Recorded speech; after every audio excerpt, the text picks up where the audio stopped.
Hello बच्चों, आज हम स्टार्ट करेंगे नई यूनिट्स रे ऑप्टिक्स। ठीक है, तो रे ऑप्टिक्स में हम लाइट और उसकी प्रॉपर्टी के बारे में स्टडी करेंगे। तो सबसे पहले हम लाइट के बारे में बात करते हैं कि लाइट क्या है।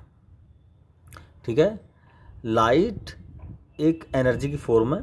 It is the form of energy. It comes from sun to earth in the form of radiation. ठीक है, सन से अर्थ तक ये रेडिएशन की फॉर्म में आती है।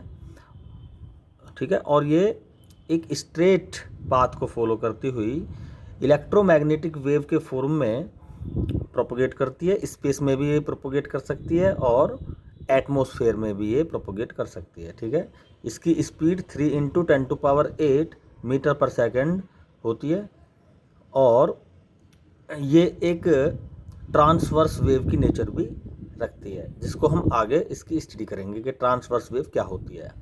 ठीक है, तो लाइट जब हमारी आँख में एंटर करती है तो ये हमारे रेटिना को एक्साइट कर देती है और हमें जो यूनिवर्स में ऑब्जेक्ट्स हैं वो हमें दिखने लगते हैं। ठीक है, अगर लाइट ना हो तो हमें कुछ नहीं दिख सकता। तो आस पड़ोस की चीज़ों को दिखने के लिए लाइट का होना बहुत ज़्यादा ज़रूरी है। ठीक है, तो लाइट की वजह से ये चीज़ें क्यों दिखती हैं इसका हम एक्सप्लेनेशन भी इस चैप्टर में करेंगे। तो रे ऑप्टिक्स का मतलब है लाइट एक रे है।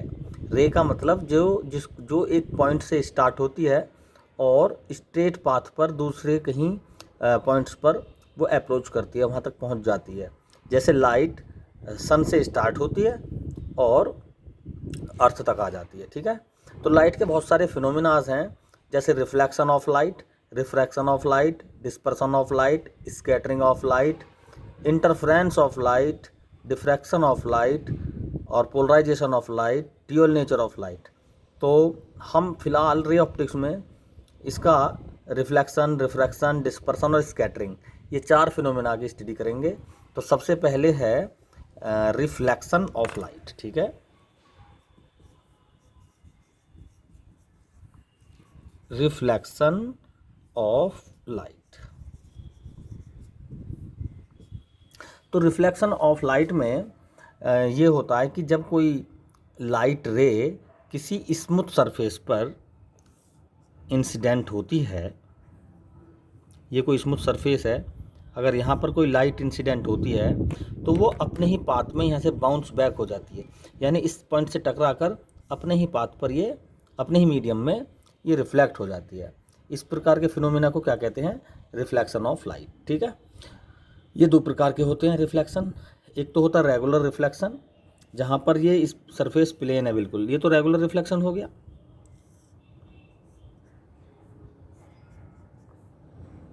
इस तरह से ये रेगुलर रिफ्लेक्शन है। ठीक है, और अगर दूसरा होता है इर्रेगुलर रिफ्लेक्शन। रेगुलर रिफ्लेक्शन और दूसरा होता है इर्रेगुलर। अगर सरफेस प्लेन ना होकर वो टेढ़ी मेढ़ी है, ऊंची नीची है, तो ऐसे पॉइंट्स पर रिफ्लेक्शन जो होगा वो होगा इर्रेगुलर रिफ्लेक्शन।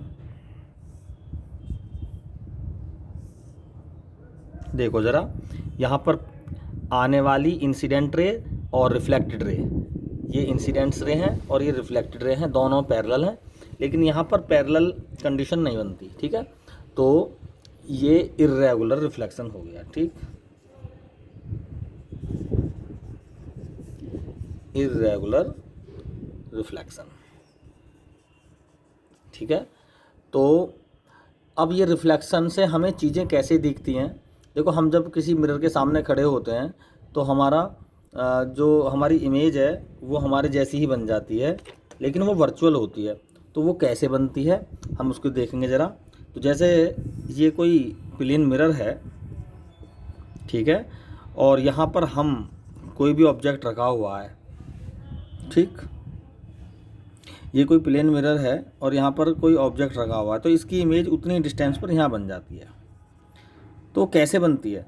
तो वो मेन उसका कारण है कि देखो, कोई भी पॉइंट है, वहाँ से रेज निकलती हैं कंटिन्यूसली। ये निकली, ये निकली और ऐसे इधर को भी निकल सकती है। ठीक है, और ये क्या हो जाती है, रिफ्लेक्ट होती है।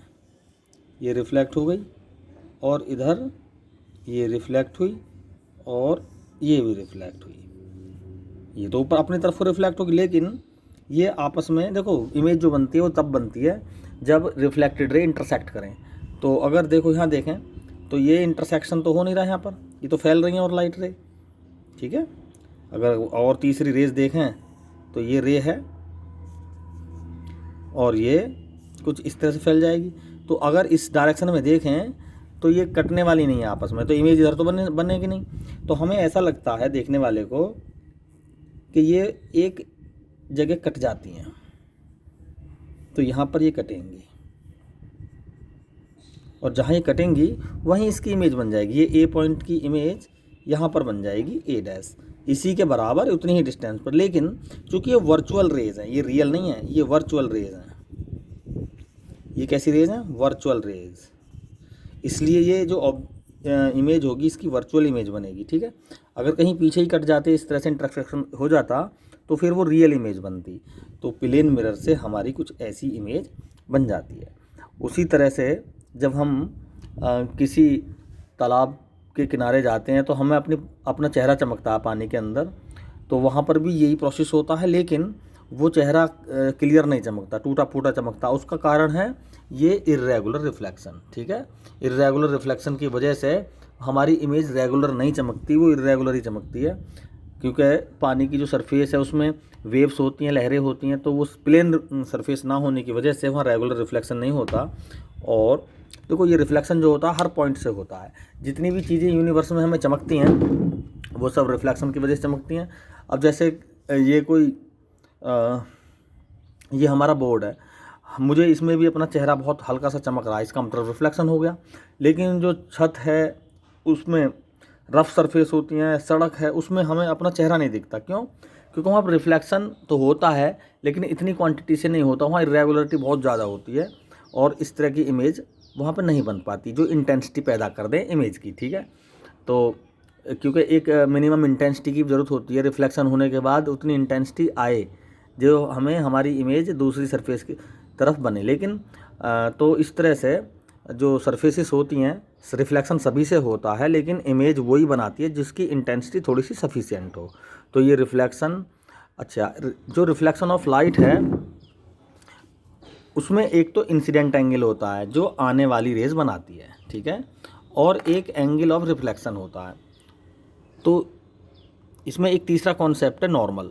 जैसे इस पॉइंट पर ये आई, यहाँ दोबारा कर बनाते हैं हम इसका डायग्राम। ये कोई प्लेन सरफेस है और ये लाइट आई और इस तरह से चली गई रिफ्लेक्ट होकर, ठीक है। तो यहाँ पर इस पॉइंट पर हम इंसिडेंट एंगल कैसे मेज़र करें? तो इस पॉइंट पर मार्कर की तरह ऐसे एक नॉर्मल बना लेते हैं, इमेजिनरी लाइन है, हम इमेजिनरी लाइन बनाएंगे, ठीक है। इसी को हम क्या कहते हैं? नॉर्मल कहते हैं। नॉर्मल के रेस्पेक्ट में आने वाली रेज आई एंगल बनाती है और जाने वाली रेज रिफ्लेक्टेड रेज, ये कैसी है? Reflected raise. और ये इंसिडेंट रे ये बनाती है आई और ये रिफ्लेक्टेड रे आर एंगल बनाती है। तो रिफ्लेक्शन की प्रॉपर्टी ये है कि एक तो ये पॉइंट जो होगा है ना, नॉर्मल रिफ्लेक्शन का फिनोमेना तभी होगा जब इंसिडेंट रे, रिफ्लेक्टेड रे और नॉर्मल तीनों एक ही पॉइंट पर फॉलो हों, ठीक है, ठीक है। यानी इंसिडेंट रे, रिफ्लेक्टेड रे और नॉर्मल सभी एक पॉइंट पर ही हों तब रिफ्लेक्शन होगा। और दूसरा लॉ इम्पोर्टेंट ये है कि जो एंगल आई है वो एंगल आर के बराबर होना चाहिए। अगर दोनों एंगल ऑफ इंसिडेंट और एंगल ऑफ रिफ्लेक्शन अगर बराबर हैं तो समझो वहाँ पर रिफ्लेक्शन ऑफ लाइट का फिनोमेना हो रहा है। तो ये है रिफ्लेक्शन ऑफ लाइट। अब हम नेक्स्ट वीडियो में पढ़ेंगे reflection of light through spherical mirror. ये था प्लेन मिरर के लिए। Thank you.